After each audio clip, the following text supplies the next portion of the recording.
والضحى والليل إذا سجى ما ودعك ربك وما قلى وللآخرة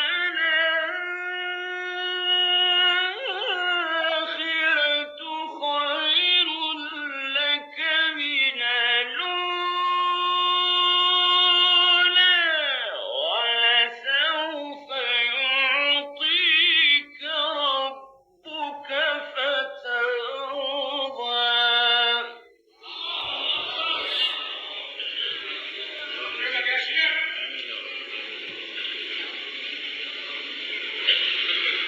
ألم يجدك يتيما فآوى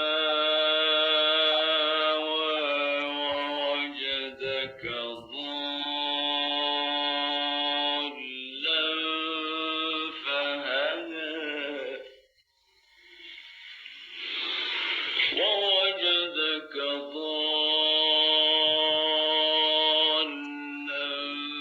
فهدى ووجدك عائلا فأغنى.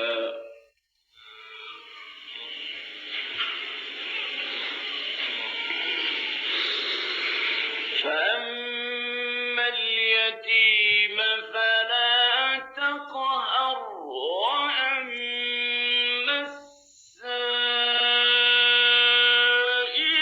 فلا تنهر.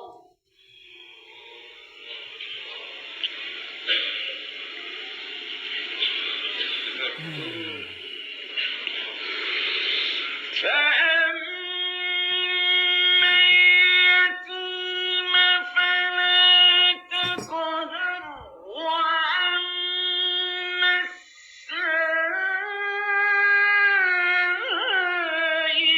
فلا تنهر وأما بنعمة ربك فحدث. ألم نشرح لك صدرك. Voilà, donc on vient d'écouter le magnifique récitation de Abdul Basid par rapport au Surat 93 Ad-Duha. Je suis en train de l'apprendre, du coup je me suis intéressé un petit peu à faire une vidéo parce que j'aime bien faire la vidéo, ça me permet de apprendre moi-même et à force de vouloir en tirer des connaissances et le désir de partager en fait nous pousse à connaître davantage que quand c'est restreint à une besoin égotique. Donc c'est pour cela que je fais ces vidéos aussi. Donc le surat, c'est une court surat, court surat. C'est une sourate qui court, qui va au-delà. Et donc oui, c'est un peu ça. La première sourate. Donc je vais faire une petite transposition en français. Je lis la traduction et puis après je fais une petite commentaire, surtout par rapport à ce qui m'a été évident pour le dernier verset. Donc le verset 1, par le jour montant, par la nuit quand elle couvre tout. Ton Seigneur ne t'a ni abandonné ni détesté. Donc dans la psychologie humaine, en fait, chaque être humain voudrait être vraiment cueilli par le Seigneur. Et dans la vie, d'avoir des rapports mauvais, d'être dans la détresse, d'être dans la pauvreté, d'avoir des maladies, etc., etc. Tout ça, ça peut provoquer en nous des sentiments très obscurs. Ça peut nous rendre vraiment malheureux et une émotion d'être abandonné. Cette émotion d'abandonner, en fait, il est nécessaire pour pouvoir recouvrir justement à la miséricorde de Dieu. C'est vraiment, voilà, c'est peut-être une des techniques de Rabbi Subhanahu qui il nous montre avec ses sunnatullah sur la terre, le manque, qu'est-ce que ça fait en nous? C'est cette manque-là en nous, ça crée des choses vraiment pas du tout agréables. Et dès que ces émotions ils apparaissent, nous on a l'impression d'être abandonné, d'être détesté. Et c'est pas bon du tout. Et là, il y a il y a une consolation immense, gigantesque. C'est un des sourates qui me fait vraiment beaucoup de bien quand je le lis, quand je l'entends. Ben justement, c'est pour ça que je voulais qu'on écoute le Qira d'Abdul Basit, qui le fait de façon extraordinaire en plus. Et donc, ton Seigneur ne t'a ni abandonné ni détesté. Ne serait rien que savoir ça, en fait, ça fait du bien incroyable. Ça fait un bien extraordinaire. Et ensuite, il y a un rappel, le quatrième verset. La vie dernière t'est certes meilleure que la vie présente. Voilà. Donc, là, toujours des enseignements avec Rabbi, voilà, bien sûr, nous on voudrait que voilà, on soit recueilli et fini, il n'y a plus de. Mais Rabbi Subhanahu, voilà, il veut toujours notre bien, c'est pour nous en fait. C'est, il nous récupère effectivement, mais tout de suite, il n'y a pas de, ah ouais, c'est fini, allez, non, l'enseignement, rappel, rappel, rappel, tout de suite, la vie dernière était meilleure que la vie présente. Ton Seigneur t'accordera certes, alors tu seras satisfait.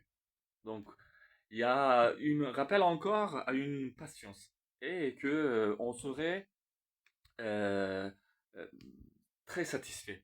Donc, cette verset-là peut être entendu dans deux aspects. Dans l'aspect mondain, où les choses, où, comme par exemple la maladie, on a eu une maladie, et Rabbi Subhanahu, il nous dit, ben, vous aurez la santé et vous serez satisfait. Quand vous aurez la santé, vous serez satisfait. Et effectivement, c'est comme ça. Quand on est malade, quand on récupère la santé, ben, on est extrêmement satisfait. On est davantage satisfait que quand on était avant la maladie, en fait. C'est toujours comme ça. Donc, ça nous amène à un palier plus haut. Certaines, disons, malheurs. On ne souhaite pas bien sûr le malheur, mais quand le malheur y vient, on dit Alhamdulillah et puis on essaie d'en tirer des connaissances et des sagesses. Donc, deuxième sens, c'est pour le delà. C'est toujours le delà. Bien sûr, on peut désirer des choses d'ici-bas, mais quand on aura notre récompense de celui de Jannah, bien sûr, ah bah, on sera pleinement satisfait. Là, il n'y aura pas de. Puisque dans à Jannah, il y a pas de complications, il n'y a pas de malheur, il n'y a pas de détestation, il n'y a pas de manque, il n'y a pas de sentiment d'intériorité, etc., etc. Et là, ne t'a-t-il pas trouvé orphelin, alors il t'a accueilli. Là, tout malheureux est un orphelin. Mais bien sûr, là, oh, il y a plusieurs sens au verset. Il y a bien sûr le sens que c'est adressé au prophète Mohammed, sallallahu alayhi wa sallam, et c'est adressé bien sûr par ce biais-là, par le Coran, à toute l'humanité, à des époques différentes, et ça résonne, je sais, par expérience, je sais que ça résonne différemment dans chaque être humain, chaque phrase, chaque mot, chaque composition des récits résonne différemment à travers l'histoire du monde. Et c'est valable jusqu'à jour dernier, en fait. Ça serait valable. Et là, tout orphelin, comme on disait, si on revient un petit peu en arrière, tout orphelin, il est un petit peu malheureux. Et, et tout malheureux est un peu orphelin. Donc, et là, Rabbi Soumano, il dit, est-ce que, voilà, tu étais malheureux? Ben, et je t'ai cueilli. Je t'ai cueilli et voilà. Et tu étais égaré, alors il t'a guidé. Donc, effectivement, c'est la guidance de El Hadi, le Ism El Hadi de Rabbi Soumano, il est vraiment à comprendre. On, on croit que les choses arrivent comme ça, ça devrait arriver comme ça, ou bien cette idéologie que euh, c'est un monde hasardeuse. S'il y avait un hasard, ça serait chaos. Tout le temps chaos. Il n'y aura pas impossible. En fait, il y a tellement de paramètres pour que les choses puissent advenir que c'est pas possible. Tout est ordonné et tout est dirigé, tout est guidé. Et même, par exemple, quand on voit, on voit dans l'océan les vagues qui se cognent et puis il y a des gouttes qui s'en vont comme ça d'un côté et de l'autre, tout est ordonné en fait. Quand on voit une explosion du volcan et que la fumée monte et qu'il prend des formes organiques de toutes sortes, on croit que tout ça c'est hasardeuse, mais tout est calculé en fait. Même ces formes qu'on considère qui sont hasardeuses, ils sont réfléchis. C'est à ce niveau-là, l'intelligence de Dieu, c'est au-delà de ça en fait. Dieu ne fait pas des choses par rapport au hasard. Il a une sagesse préétablie, antérieure à tout. Et c'est vraiment à comprendre vraiment très très très attentivement. Donc, Rabbi Soubhana, il nous trouve égarés. Nous, on est des égarés, c'est évident. Il n'y a pas de. Voilà, s'il nous guide pas, de toute façon, on s'écroule comme des tas, quoi. Il n'y a pas de. Il n'y a pas d'autre guide ou sauveur que Dieu. Donc, ensuite, il nous a trouvés pauvres, alors il nous a enrichis. Nous ne sommes pas pauvres. Imaginez. Imaginez que les biens de ce monde ne soient pas là. Pour de vrai, vraiment, qu'il n'y a plus de pluie. Cette question de pluie qui est rappelée tant et tant de fois dans le Coran aussi, il est très important parce que j'ai eu cette... euh, comment on dit ça? Comment on peut dire? Euh, Mégare, si on peut dire. Oui, un peu de mégare. Je me dis, mais pourquoi ça parle tant de pluie? Rabbi Ismail, il a parlé une fois de pluie. Pourquoi il dit 40 fois la pluie, la pluie, la pluie, la pluie? C'est évident, non? Il l'a dit. Mais en fait, oui, j'avais pas compris. C'est justement, c'est en frappant 15 000 fois sur le fer qui est passé dans le four à des chaleurs extraordinaires. On frappe, on frappe, on frappe. Et on enlève les impuretés, on enlève les impuretés, on enlève les impuretés jusqu'à ce qu'il reste juste le métal pur qu'on peut retravailler, qu'on peut polir pour en faire un objet de service qui peut être vraiment utilisé, qui peut être employé pour quelque chose enfin, qui est digne de ce nom, qui peut exprimer des pensées, des concepts, des idées, alors que c'était une matière informe. Donc le fait de rappeler dans le Coran des pluies, sans cesse, ça nous rappelle son importance. Parce que oui, effectivement, quand on sait que à partir du moment où il n'y a plus de pluie, ben, il n'y a plus de bétail, il n'y a plus il y a plus de verdure, il n'y a plus des arbres, il n'y a plus de production alimentaire. Il y a une chaleur incroyable, il y a pas de fraîcheur, etc., etc. J'en passe. Et c'est la mort, c'est le désert, quoi. On va pas pouvoir bâtir ni des royaumes, ni des technologies, ni ce que vous voulez, ni des vêtements, même pas des vêtements, en fait. Ni des montres, rien. On serait vraiment dépourvu de toute vie, quoi. Et ça encore, ça montre à quel point la vie, à la source de la vie, il y a l'eau. L'eau est un élément extraordinaire. C'est vraiment d'une beauté vraiment extraordinaire. Donc, il nous a pas trouvé pauvres et alors il nous a enrichis. Donc, notre état, en fait, si on n'est pas soutenu par Dieu et ses anges, c'est impossible que l'on puisse suivre, en fait. Voilà, c'est évident. Donc, et là, c'est les deux versets que je voulais attirer notre attention, c'est parce que c'est là que j'avais eu. Il s'est dit quand à l'orphelin, donc ne le traite pas mal, ne le maltraite pas. Donc, je me dis, mais pourquoi Rasulallah il traiterait mal un orphelin? En fait, c'est l'orphelin, c'est Rasulallah, c'est Mohammed alayhi salam. Là, on lui adresse la parole, on lui dit, mais ne le traite pas l'orphelin qui est toi, en fait. Tu es un orphelin. Parce on s'est fait beaucoup de mal. Donc, à ce niveau-là, on pourrait peut-être donner, mais ben, pas une raison totale, parce que voilà, c'est leur, disons, euh, euh, euh, socle est faible, parce que c'est construit sur des sables mouvants, mais des idées, c'est pas faux, parce que il faut le dire, à chaque fois, il faut rendre à César ce qui est à César et à Dieu ce qui est à Dieu. Que il faut s'aimer soi, il faut avoir une amour pour soi, il faut pas se maltraiter non plus, il faut pas faire du mal à son nefs, à son ego énormément, bien sûr, et pas non plus peu. En fait, il faut pas faire d'une façon injuste du mal à soi. C'est ça. C'est donc et quand au demandeur ne le repousse pas. Là aussi encore, je pense que c'est adressé directement au Mohammed sallam. Ça a double sens, au moins double sens. Après, on peut aller beaucoup plus parce que c'est quand on regarde à travers l'objectif du monde après Rasulallah, c'est-à-dire que tout le Ummah, que ce soit les croyants, les mécréants, les musulmans qui liront ces phrases, chacun recevront une, euh, une connaissance et chacun auront une perception différente et à leur vie ça servirait ou pour ou contre l'islam ou euh, rien, mais un rien qui toujours est dans le guidance. Même ce rien, il est calculé pour que le guidance puisse s'accorder, avoir des synchronicités, retarder, avancer, etc., etc. Rien n'est fait au hasard. Le hasard n'existe pas. Comme on disait, le le hasard est le nom que Dieu donne aux choses quand il n'a pas envie de signer l'éternel. Donc, quand au demandeur, ne le repousse pas. Quand au demandeur, ne le repousse pas. Donc, il faut pas qu'on... Parce que une des vices du diable, en fait, euh, il essaie toujours de nous écarter du Siratal Mustaqim, du droit chemin. Qui est quoi, par exemple? Il faut pas non plus tout le temps demander à Rabbi Subhanahu du matin au soir que demander quoi. C'est à un moment donné, il faut agir, il faut faire par soi-même.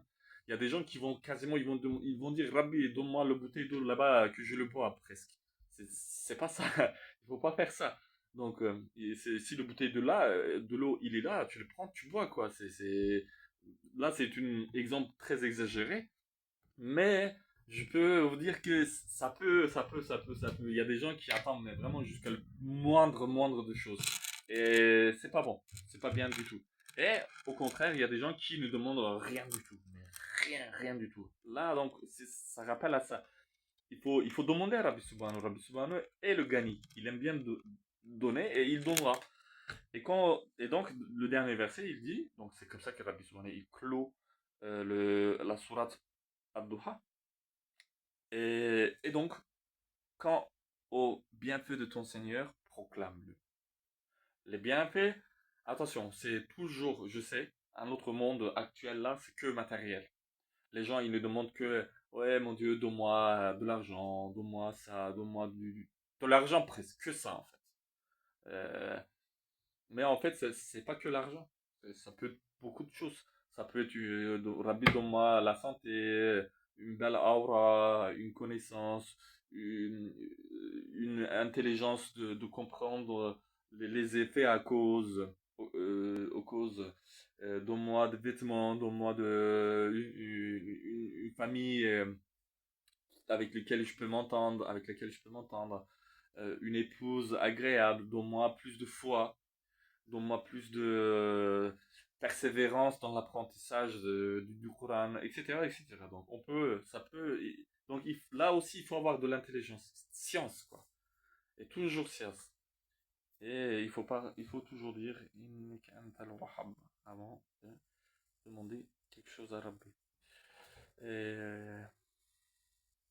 voilà, donc c'est tout ce que j'avais à dire. C'est vraiment cette attitude de, en fait, quand on lit le Coran, on peut voir un peu le Rasulallah. On peut voir comment il était. Euh, tout ce qu'il a vécu, les émotions qu'il a traversées. Donc on peut comprendre un peu, si on est attentif, euh, quel genre de personne c'était, quoi.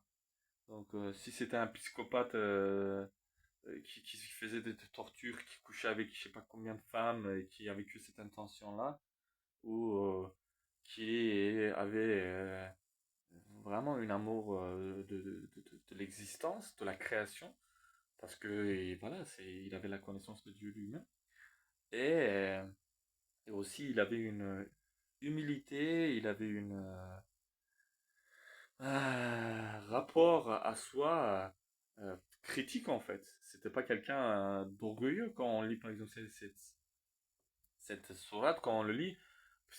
Aujourd'hui, par exemple, on voit les imams, ils sont là, c'est moi qui crée les montagnes, tu me critiques, t'es qui, machin. Ouais, en fait, c'est des bœufs. Et là, quand on lit la sourate, on voit que c'était un être humain extrêmement critique vis-à-vis de lui-même, en fait. Incroyable, non? C'est, voilà, c'est beau, ça. C'est beau de savoir que le prophète n'était pas comme les idiots d'aujourd'hui, quoi. C'était un vrai être humain, un vivant, quoi. Le Coran, il le dit de toute façon. C'est votre ami, c'est quelqu'un comme vous. Sauf que, il est véridique. Il est vrai. Il est dans le juste. Il fait pas du cinoche. Il fait pas du théâtre. Il fait pas de blabla. Il essaye pas de prendre des photos Instagram, quoi.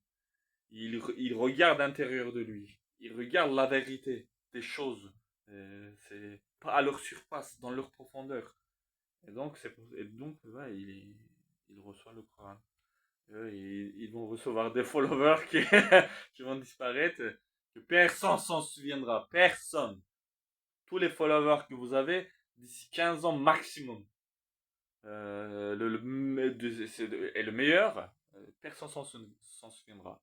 Une autre application sortira et tout le monde va passer dessus, etc. etc. Et ouais, même quand vous mourrez, personne s'en souviendra de vous en fait. Mais aujourd'hui, bah voilà, toujours ceux qui l'a reçu et ceux qui l'a transmis. Parce que voilà, c'était un véridique, comme je disais encore. C'est tout. Salam alaikum.